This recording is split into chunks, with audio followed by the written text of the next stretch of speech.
Voilà, petite capsule suivante sur les sections. Alors, je fais ça sans filet parce que je viens d'avoir l'idée, donc on va voir si ça va fonctionner. On se lance. Qu'est-ce qu'on a fait jusque-là? On a un document avec des numéros de pages et on a supposé que toutes les pages étaient numérotées de la même façon. Or, juste avant, j'ai dit, tiens, si on était en recto verso, sur le recto, ce serait sympa d'avoir peut-être le numéro de page à droite. Et du coup, on tourne la page, on arrive sur le verso, et donc pour que ce soit au même endroit physiquement sur le papier, ce serait bien que le numéro de page soit à gauche. Autrement dit que sur les pages paires, la page du coup impair à gauche et les pages paires, le numéro de page, ou grosso modo le pied de page, mais également éventuellement l'entête. On peut dire tiens insertion en tête et mettre des trucs aussi pouf dans l'entête. Vous voyez que ça se met sur toutes les pages la merde que je viens de taper. On aimerait bien éventuellement que ce soit pas la même chose sur les pages paires ou impaires. Ça, dans le cas où on fait du recto verso. Je ne dis pas qu'il faut le faire, je ne connais pas la consigne en fait, je vais essayer de me renseigner pour savoir exactement ce que vous êtes censé faire. Je rajouterai ça dans les consignes qui sont sur le Moodle, mais autant savoir comment on fait. Si on regarde simplement ici, je suis dans l'entête ou je suis dans le pied de page, on a le menu outils en tête et pied de page qui est ouvert, on voit qu'on a un certain nombre de trucs, et notamment, tiens, on peut dire la première page est différente. Bah oui, souvent la première page c'est le titre, donc on peut la rendre différente simplement ici. Dire la première page va avoir un en-tête, un pied de page unique, je reviens un peu plus tard. On peut aussi spécifier les pages paires et impaires sont différentes. Bah, tiens, si je cliquais de ça, maintenant je me dis, tiens, là je suis sur une page impaire, j'aimerais bien que ce truc là soit aligné à gauche. On voit qu'il y a déjà des tables, il y a un tab là, une tabulation au milieu, il y a une tabulation à droite. Si je fais ça, du coup, je vais aligner mon truc à droite. Du coup, ce qui était sur la page paire, il y a des versions de Word avant, là, genre Word 97 par exemple, ça ne disparaissait pas quand on cliquait sur les trucs. Si je déclique, je reclique, ouais. Donc, ça restait la même chose et on pouvait le déplacer, mais ici il va falloir que je le retape. Si je veux, je vais mettre test pair, tiens, pour bien montrer que c'est différent, test pair, je vais mettre de ce côté-là test impair, et on voit bien que les pages paires et les pages impaires ont des en-têtes différents. Je vais faire pareil pour mes pieds de page. Ah, il n'y a pas de tab. Pourquoi est-ce que ça ne tabule pas bien? Je ne sais pas, on s'en fout un peu. Tac, je vais reprendre mon texte là, comme ça je le colle directement. Tac, on supprime la ligne en trop. On détab, pas de trop. Et voilà, j'ai bien des pages paires et des pages impaires différentes. Alors ça, on a un outil pour les en-têtes et pieds de page qui est fait tout seul pour pouvoir faire du recto verso et euh, allez, formater ses en-têtes et pieds de page pour le recto verso facilement. Ça nous donne l'occasion d'introduire une autre idée. Je lis un peu mon petit copion, les figures en tête, pied de page, on va faire du recto verso. Blablabla. Ok, c'est juste, si je ferme ça, on pourrait se dire, mais tiens, ouais, tiens, comment est-ce qu'on fait pour avoir une page de couverture? Vous allez recevoir une page formatée avec le logo de la province, l'endroit où mettre le titre et toutes les inscriptions nécessaires pour la page de garde de votre TFE. Et à un moment donné, il faudra l'insérer. Alors pour faire ça, on peut faire insertion, saut de page, ou alors le raccourci clavier que moi j'aime bien, Alt-I, S pour dire insertion saut de page, et on a notre petit menu qui permet d'insérer des sauts. C'est quoi un saut de page? Ça dit simplement dans le texte à Word, ben tiens, va à la page suivante. Ce qui nous évite de nouveau de faire plein de enter, enter, enter, enter, jusqu'à ce que le texte passe à la page suivante. Et puis si on a le malheur de changer une ligne ou quoi, ben, il faut se retaper, de vérifier toutes les pages. Avec les sauts de page, l'avantage c'est que j'ai même que 3 lignes de texte et puis un saut de page. Je vais le faire. On va le mettre ici, juste avant table des matières. Je fais un saut de page juste là, pouf, 3 lignes, saut de page, ça va à la page suivante. Je vais rajouter du contenu là-bas, pas de problème, tant que je n'en rajoute pas trop, évidemment. Alors, on gicle ça. On était donc, tiens, et je veux rajouter une page avant. Je vais rajouter un saut de page. Ça fait quoi? Ça me crée, si je tape avant le saut de page, je suis sur la page que je viens d'ajouter. Si je tape après le saut de page, je suis sur la page qui existait auparavant. Ok, je resupprime, je me remets au début. Qu'est-ce qu'on peut faire d'autre? Alors, les sauts de colonne, c'est quand vous utilisez des colonnes, on n'en a pas encore parlé, donc on s'en fout. On peut faire un saut de retour à la ligne. C'est quoi un saut de retour à la ligne? C'est un à la ligne, mais c'est un à la ligne qui n'est pas un carriage return line feed. C'est juste un saut à la ligne. Vous voyez que c'est un symbole différent qui dit va à la ligne.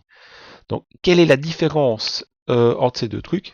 Simplement ici, merde, pouf, j'ai fait de la merde, avec un saut à la ligne comme ça, on reste tant qu'on n'a pas rencontré un symbole paragraphe suivant, saut de paragraphe, ça c'est un saut de paragraphe, tant qu'on n'a pas rencontré un paragraphe suivant, tout ça forme un paragraphe.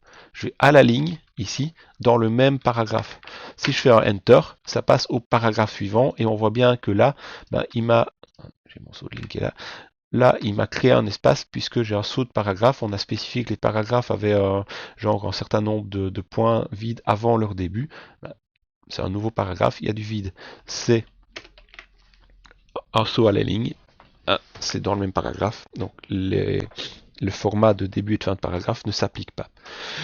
Je gicle la merde que je viens de mettre. Pouf, pouf, voilà. Qu'est-ce qu'on a d'autre comme saut? C'est les sauts qui vont nous intéresser, les sauts de section. Alors c'est quoi une section? Une section, c'est un ensemble de pages du document Word qui partagent grosso modo la même mise en page. Ici, si on regarde, on a deux pages, une seule section qui est formée de deux pages. La page est en mode portrait avec une certaine marge à gauche, une certaine marge à droite. On a défini des en-têtes et pieds de page pour des pages paires et impaires. On a le texte qui est disposé à un certain endroit sur la page. Grosso modo, tout ce qui est ici dans mise en page, donc la marge, l'orientation, la taille, le nombre de colonnes sur cette page. Si on déroule le menu, on a un certain nombre d'options, spécifier les marges, le type de papier, on s'en fout un peu ici. On peut aligner des trucs sur la page, je vais le montrer tout de suite. Donc, toutes ces caractéristiques sont partagées par ces pages-là, qui forment une section.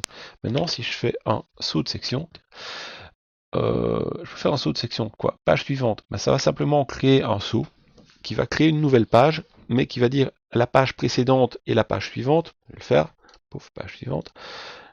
Ici, ce que je tape maintenant est dans une section. Ici, ce qui se trouve sur la page de droite est dans une seconde section.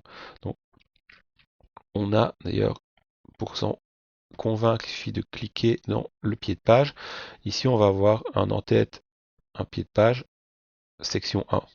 Là, on va avoir un en-tête, un pied de page, section 2. C'est plus la même section. Ça veut dire quoi? Ça veut dire simplement que sur cette première page, sur cette première section, je vais pouvoir définir une mise en page, des marges, l'endroit où le texte se trouve dans la page, etc.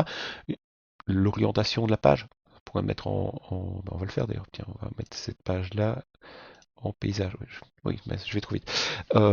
L'orientation de la page. Alors, juste remarquer un truc. Je dis que je vais trop vite. Pourquoi? Parce qu'il est dit là en tête de page impair. Parce que on a simplement hérité des propriétés, dans ce cas-ci, de la section 2. Donc si on modifie un truc dans la section 1, il est mis là dans la section 2 identique au précédent. Ben, simplement parce que ça fonctionne, je sais plus comment on fait, merde du coup. Bah oui, forcément, il suffit de dire lié au précédent. Ici, j'étais dans le bon menu. On décoche, c'est plus identique au précédent. Pareil pour le pied de page, on ne lit pas au précédent. De cette manière-là, elles ne seront pas liées. Et on est tranquille. Maintenant, si on retourne dans la section 1, pouf, je suis dans la section 1, dans cette page-là, on va pouvoir par exemple mettre la page en paysage. Pouf, il n'y a que cette page-là qui est impactée. Je supprime le saut de page, enfin le saut de section, je fais juste un saut de page normal. Ça, hein, saut de page, saut de section, page suivante, saut de page. Je refais la même chose, orientation, paysage, tac, toutes mes pages passent en paysage. J'annule, j'annule, je reviens avec un saut de section page suivante, mais j'ai bien uniquement la page qui correspond à la section 1 qui a été mise en portrait. Je la remets en portrait. Qu'est-ce qu'on peut faire d'autre? Bah, du coup, si je vais dans la mise en page, tiens, peut-être que je veux mettre un titre centré sur la page. Tac, il va être centré, donc centré à hauteur. Si je veux le centrer en largeur aussi, je le centre comme ça, tac. Donc, zut, j'ai perdu le titre 1, imaginons que c'était le gros titre de mon document, je sais pas, je l'ai bouffé quelque part à un moment donné. Voilà. Il n'est pas centré, non, voilà. Hop, je l'ai recentré.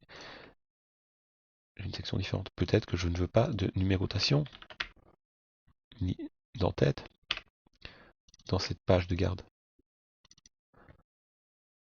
Alors, du coup, bah, c'est là que, ici, le format des numéros de page, c'est là que j'ai intérêt à aller dans le format des numéros de page et dire, tiens, la page, elle va commencer à 1. Zut, j'ai bousillé le truc, pourquoi? Je ne sais pas. Pourquoi est-ce que ça m'a remis identique au précédent? Tac. J'ai cliqué sur un truc qu'il fallait pas peut-être. Ah oui, pouf, format des numéros de page. À partir de 1, ok. Ah, ça bousille le truc. C'est pas grave, on peut le refaire. Du coup, on va juste insérer le numéro de page. Il faut que j'investigue ça. C'est tout en bas. Pouf, voilà, page 1 sur 4. Il reste celui-là, mais du coup, ça, je chercherai pour la fois prochaine. Mais pourquoi 1 sur 4, ça m'emmerde un peu, parce que du coup, je vais arriver à la dernière page qui sera... et d'ailleurs, pourquoi 4? Oh oh, vous voyez, ça bug. Je vais investiguer ça, et donc, un petit addendum à la capsule arrive bientôt, dès que j'ai trouvé pourquoi ça foire sur le nombre total de pages. Google est notre ami, donc on va aller voir ça. Qu'est-ce qu'on a vu maintenant? On a vu que, ben tiens, on peut utiliser un truc, je reviens dans mon document, on peut utiliser un truc qui s'appelle le saut de section. Le saut de section qui soit peut faire passer à la page suivante, mais on peut aussi avoir un saut de section, tiens, je ne l'ai pas montré, un saut de section continu. Donc si je fais un saut là, je fais un saut de section continu, ça va insérer un saut. Ça l'a inséré là si je ne me trompe. Ouais, voilà, ça va insérer un saut qui dit tiens, ça c'est une mise en forme donnée, c'est une section, ça c'est une autre section. Ça sert surtout si on veut là foutre des colonnes. J'aurais pas dû en parler maintenant, mais c'est dans mise en page des colonnes maintenant, ouais. Qu'on en parle, si je veux mettre ça sur 2 colonnes, pouf, je mets 2 colonnes là-bas. Comme j'ai mis un saut de section, bah, mes colonnes sont cantonnées dans la section là-bas. Si je l'avais pas fait, donc je reviens en arrière avant le saut de section, si je l'avais pas fait et que je dis 2, même je vais sélectionner le truc, on sait jamais, peut-être que Word 2010 il le fait pour nous. Bah oui, il le fait pour nous maintenant. Avant, dans les Word jusqu'à Word 97, il fallait explicitement, obligatoirement, il y a peut-être bien un saut là qu'on voit pas juste après le texte, qui dit que c'est la fin des sections à colonnes. Avant ça fonctionnait pas. Voilà. Ok, donc voilà pour cette partie-là. Est-ce qu'il y a d'autres sauts desquels on devrait parler? Saut de section page paire, page impaire, c'est comme le saut de section page suivante, sauf que ça va éventuellement sauter une page pour tomber sur une page paire, page impaire. À quoi est-ce que ça sert? Si on fait du recto verso par exemple, on aimerait bien commencer tous ces chapitres sur une page de droite. Autrement dit, une page impaire, paire, une page paire. Et donc, avant de commencer un nouveau chapitre, on fera un saut de section page impaire. Comme ça, peu importe ce qu'on fait dans le chapitre précédent, on rajoute des pages, on enlève du contenu, etc. Ben, Word va s'arranger pour que ce chapitre commence toujours sur une page de droite. Automatisation, on n'a plus à s'en soucier, ça fonctionne tout seul une fois pour toutes. Ben, c'est du temps gagné pour faire d'autres trucs. Sur ce, je pense que j'ai fait le tour du truc au niveau des sections, des sauts. La numérotation, ce que ça peut apporter d'intéressant. Je sais qu'il faut que je vérifie ce truc du nombre total de pages qui est en plus faux. Et ok, à plus tard.